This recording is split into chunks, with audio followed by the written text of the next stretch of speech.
आज जब हम देश की तमाम समस्याओं के बारे में ध्यान देते तो सरकारें आम लोगों की समस्याओं का समाधान करने के लिए कोई दिलचस्पी नहीं दिखा रही है, कोई इंटरेस्ट नहीं दिखा रही हैं।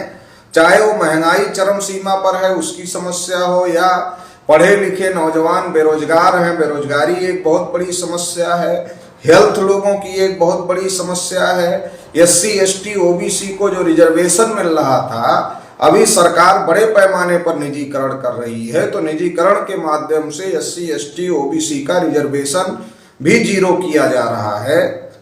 इसके अलावा जो देश में किसान है, किसानों को उनकी फसल की कीमत नहीं मिल रही है। किसान लगातार इस बात के लिए आवाज उठा रहे हैं कि हमें MSP गारंटी मिलना चाहिए, लेकिन सरकार MSP गारंटी देने के लिए तैयार नहीं है। वहीं मजदूरों के खिलाफ तमाम प्रकार के कानून बनाए जा रहे हैं, बनाए गए हैं। इसके साथ ही साथ देश की जो बहुत बड़ी आबादी है जिसको OBC कहा जाता है, उसकी गिनती तक करने के लिए सेंट्रल गवर्नमेंट तैयार नहीं है। तो ये जो तमाम प्रकार की समस्याएं देश के अंदर हैं, आज SC के ऊपर अन्याय हो रहा है, ST के ऊपर अन्याय हो रहा है, OBC के ऊपर अन्याय हो रहा है, एट्रोसिटीज के मामले हो रहे हैं। तो ये देश में तमाम प्रकार की समस्याएं देश का जो बहुसंख्यक वर्ग है उसके पास में है। बहुसंख्यक लोगों की समस्याओं का समाधान सत्ता में बैठे लोगों के द्वारा ना किया जाना, ये इस बात को साबित कर रहा है कि जो सत्ता में बैठे लोग हैं उनके अंदर कहीं ना कहीं से आत्मविश्वास जरूर है कि अगर ये बहुसंख्यक लोग हमको वोट नहीं देंगे, किसान, मजदूर, नौजवान, महिला, SC ST OBC माइनॉरिटी, अगर ये बहुसंख्यक लोग हमको वोट नहीं देंगे तो इसके बावजूद भी हम चुनाव जीत जाएंगे। ये जो कॉन्फिडेंस है, इस कॉन्फिडेंस की वजह से आज ना तो महंगाई कम करने की दिशा में सरकार कोशिश कर रही है, ना नौजवानों को सरकार रोजगार देना चाहती है, ना किसानों को उनकी फसल की कीमत देना चाहती है, ना ही SC ST OBC के साथ न्याय करना चाहती है, ना उनके हक अधिकार देना चाहती है।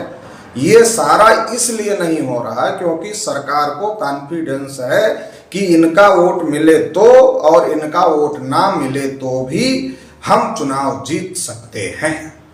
तो ये बड़ा सवाल खड़ा होता है कि देश में 90-95% आबादी जिन लोगों की है, उन लोगों के वोट के बगैर सरकार चलाने वाले लोग कैसे कॉन्फिडेंट हैं कि वो चुनाव जीत सकते हैं। तो ये कॉन्फिडेंस का जो कारण है वो एक ही कारण है, और उस कारण का नाम इलेक्ट्रॉनिक वोटिंग मशीन है। शासक वर्ग को यह लगता है कि जनता अब हमको वोट दे या ना दे, हम इलेक्शन इलेक्ट्रॉनिक वोटिंग मशीन में गड़बड़ी करके जीत सकते हैं, और इसलिए आम लोगों की समस्याओं का समाधान करने में शासक वर्ग को कोई बहुत ज़्यादा इंटरेस्ट नहीं है, और इसलिए आम लोगों की समस्याओं का समाधान नहीं किया जा रहा है। आम लोगों की समस्याओं का समाधान नहीं किया जा रहा है, और औने पौने दामों पर जो सरकारी संपत्ति है उसको पूंजीपतियों को बेचने का काम निरंतरता में किया जा रहा है। और भारत की जो संपत्ति जो पिछले 70-75 साल से जो देश की आज़ादी के बाद जो कोशिशें हुई, उसकी वजह से जो संपत्ति निर्माण हुई, वो सारी संपत्ति को बेचने का काम सरकार के द्वारा किया जा रहा है। गवर्नमेंट सेक्टर को खत्म करने का, पब्लिक अंडरटेकिंग सेक्टर को खत्म करने का काम, और सब कुछ पूंजीपतियों के हाथ में देने का काम सरकार कर रही है। शासक वर्ग के लोगों को इस बात का पता है कि पूंजीपतियों के पास वोट नहीं है, वोट आम जनता के पास है। हमें आम जनता की समस्याओं का समाधान नहीं करेंगे तो हमें वोट नहीं देंगे। लेकिन इसके बावजूद भी वो पूरे आत्मविश्वास से पूंजीपतियों के हित में फैसले ले रहे हैं, आम जनता के हित में फैसले नहीं ले रहे हैं। इसका कारण ये है कि उनको ऐसा लगता है कि हम EVM में घोटाला करके चुनाव जीत कर आएंगे, जनता के वोटों की हमको जरूरत नहीं है। तो इसलिए देश में जो बहुसंख्यक लोग हैं उनको इस बात को समझने की जरूरत है कि आज देश के अंदर अधिकारी कर्मचारी के मुद्दों को नहीं सुना जा रहा है। पुरानी पेंशन को लेकर लोग लगातार आंदोलन कर रहे हैं। अभी 69,000 शिक्षक भर्ती का उत्तर प्रदेश में मामला है, उसको लेकर के लगातार आंदोलन हो रहे हैं, लेकिन सरकार कुछ भी सुनने और कुछ भी करने के लिए तैयार नहीं है। इसी प्रकार किसानों की एमएसपी गारंटी को लेकर बड़े आंदोलन हुए, मगर सरकार कुछ भी सुनने और कुछ भी करने के लिए तैयार नहीं है। तो ऐसे तमाम मुद्दे हैं जिनको लेकर देश में बड़ा आंदोलन हो रहा है, चाहे रोजगार का सवाल हो या फिर महिलाओं के ऊपर अन्याय अत्याचार का सवाल हो या फिर SC ST OBC के ऊपर अन्याय अत्याचार का सवाल हो। तमाम सवाल हैं जिस पर देश में बड़े पैमाने पर आंदोलन हो रहे हैं, लेकिन सरकार चलाने वाले लोग बिल्कुल भी किसी की सुनने को तैयार नहीं है। इसका कारण इलेक्ट्रॉनिक वोटिंग मशीन है।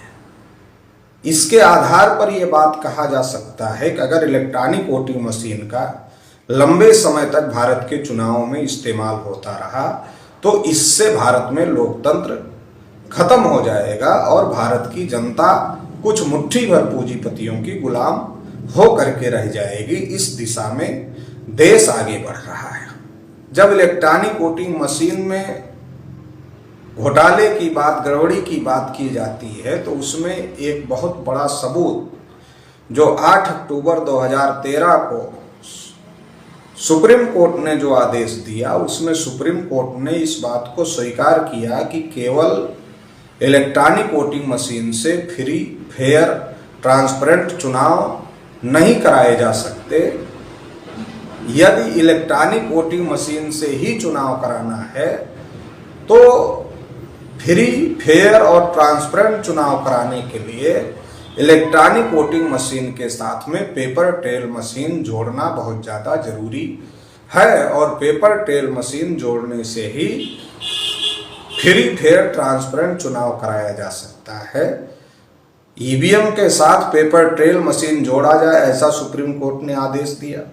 और सुप्रीम कोर्ट ने यह भी कहा कि इन केस ऑफ डिस्प्यूट, अगर कोई विवाद होता है तो विवाद की दशा में जो पेपर ट्रेल मशीन से जो कागजी मतपत्र बाहर निकल रहे हैं उन कागजी मतपत्रों का रिकाउंटिंग किया जाए, मतलब 100% मिलान किया जाए और उसके आधार पर वेरीफाई करके जो है चुनाव परिणाम घोषित किए जाए। ये बात 8 अक्टूबर 2013 की है जब सुप्रीम कोर्ट ने आदेश दिया। 2014 के चुनाव में इलेक्शन कमीशन ने पेपर ट्रेल मशीन नहीं लगाया और जब 2014 के चुनाव में इलेक्शन कमीशन ने पेपर ट्रेल मशीन नहीं लगाया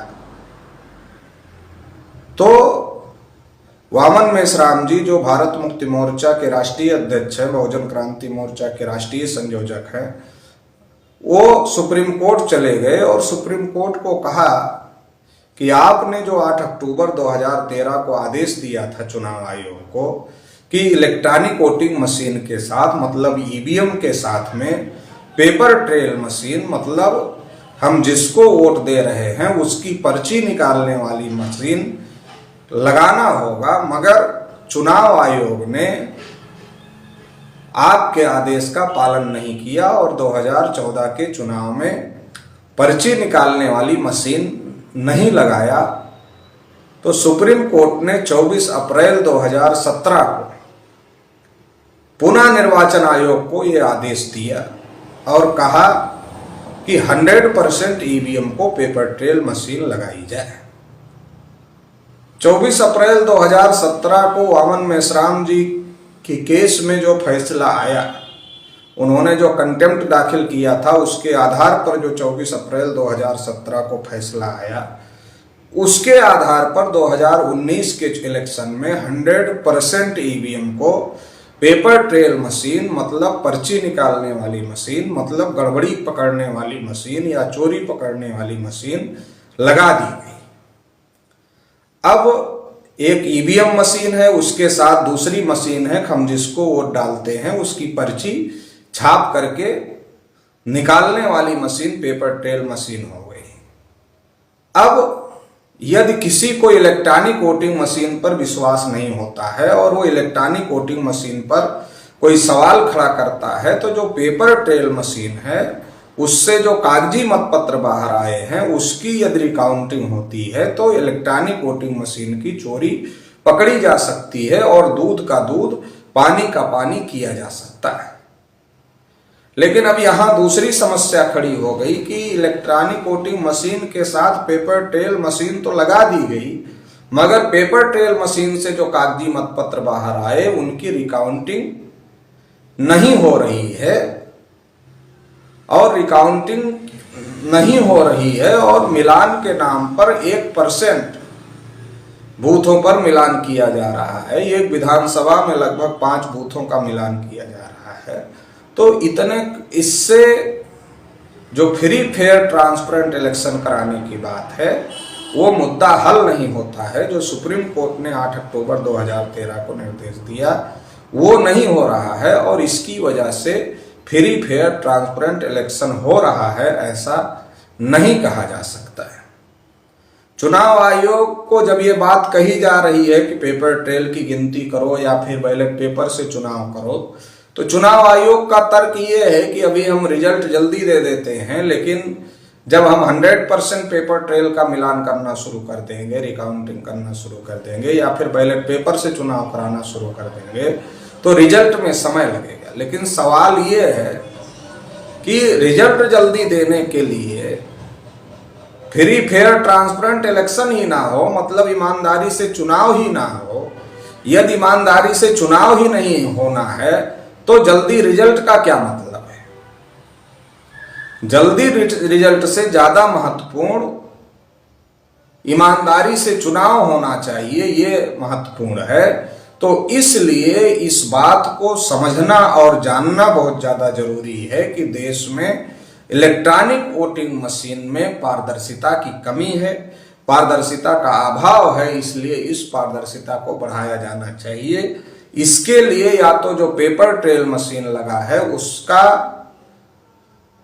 इन केस ऑफ डिस्प्यूट, मतलब विवाद की स्थिति में, या तो पेपर ट्रेल की रिकाउंटिंग होनी चाहिए या फिर बैलेट पेपर से चुनाव होना चाहिए। इस बात को लेकर बहुजन मुक्ति पार्टी के द्वारा 26 नवंबर को दिल्ली में जो इलेक्शन कमीशन का हेडक्वार्टर है वहां मोर्चा ले जाने की, रैली करने का ऐलान किया गया है।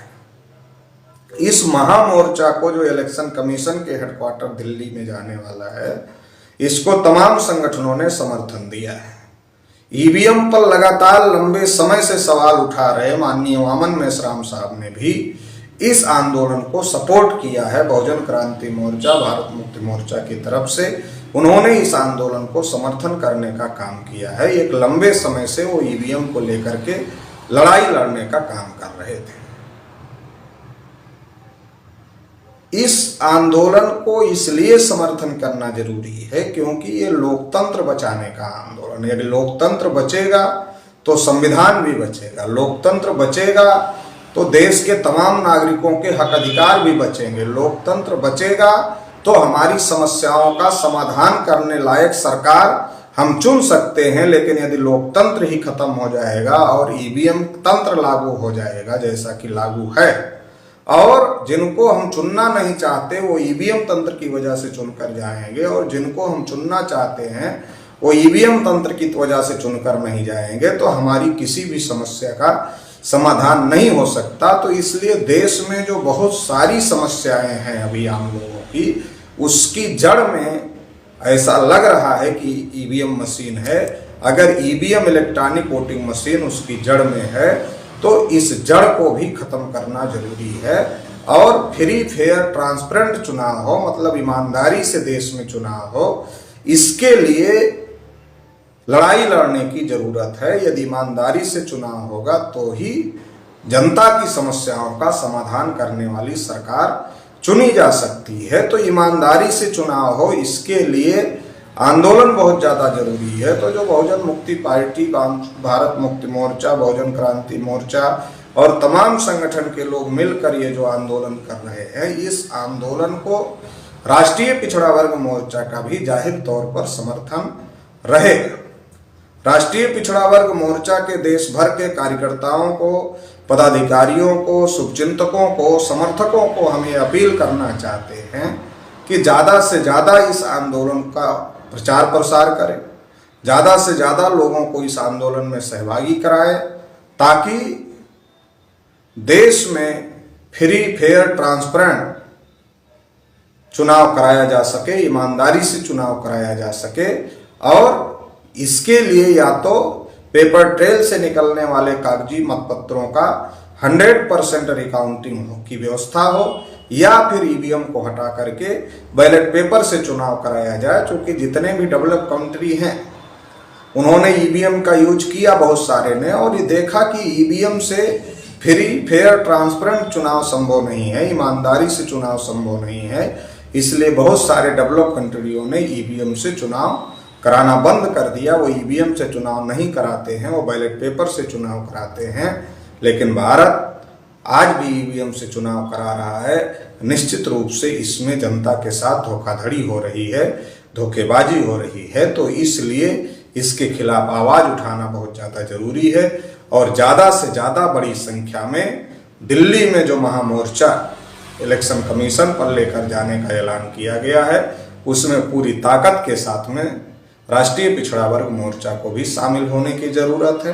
राष्ट्रीय पिछड़ा वर्ग मोर्चा के अलावा तमाम संगठनों के पदाधिकारियों, शुभचिंतकों को, जिनका लोकतंत्र में यकीन है, उन सभी को यह कहना चाहते हैं, संविधान और लोकतंत्र में यकीन रखने वाले सभी लोगों को कहना चाहते हैं कि इस लड़ाई में, ये लोकतंत्र बचाने की लड़ाई है, संविधान बचाने की लड़ाई है। इसलिए इस आंदोलन को तन मन धन से सहयोग करें और इस आंदोलन को सफल करें।